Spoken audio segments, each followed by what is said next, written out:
সামনে আসো।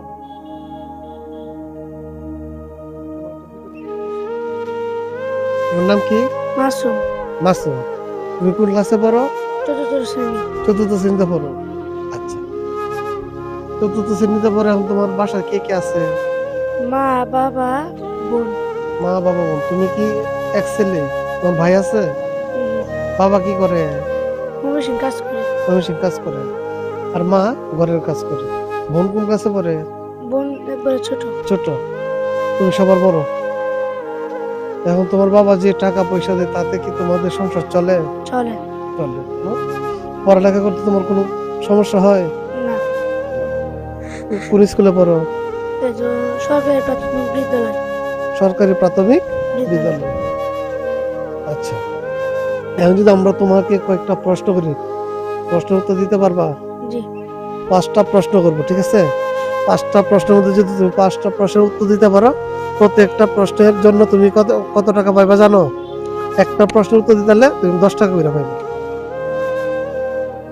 করি কয়েকটা প্রশ্ন। বলো দেখি, বাংলাদেশের সবচেয়ে বড় সেতুর নাম কি? কয়দিন আগে একটা সেতু হয়েছে যে। ডক্টর ইউনূস। সেতু, সেতু মানে কি? ব্রিজ। সবচেয়ে বড় ব্রিজের নাম কি? পদ্মা সেতু। হ্যাঁ, এই তো হয়ে যাচ্ছে।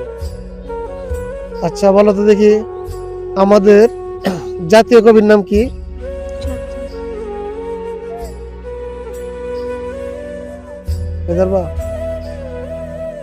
আচ্ছা, আর বলো তো দেখি, আমাদের বিশ্বকবির নাম কি?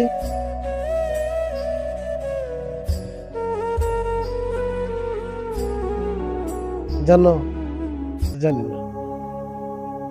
আচ্ছা, বলো তো দেখি, কাজী নজরুল ইসলামের একটা কবিতার নাম বলো তো দেখি। পারো না। আচ্ছা, এখন বর্তমানে উপদেষ্টার নাম কি? প্রধান উপদেষ্টার নাম কি? ডক্টর ইউনূস। একটু আগে না কইলা ডক্টর ইউনূস। আচ্ছা, তারপরে যে বলো তো দেখি, এখন বর্তমানে আমাদের যে সিজনটা চলছে, যে সিজনের নাম কি? বর্ষাকাল। বর্ষাকাল। শীতকাল না? এখন তো শীতকাল। আচ্ছা, যাক। বলো তো দেখি, আমাদের জাতীয় ফলের নাম কি? কাঁঠাল। কাঁঠাল। জাতীয় ফুলের নাম? শাপলা। শাপলা। যাক, সুপ্রিয় দর্শক, আপনারা দেখলেন আমরা খুব আন্তরিকভাবে ছেলেটিকে মানে কি কয়েকটা প্রশ্ন করলাম, সে অনেকটি প্রশ্ন উত্তর দিতে পেরেছে, অনেকটি প্রশ্নের উত্তর দিতে পারেনি।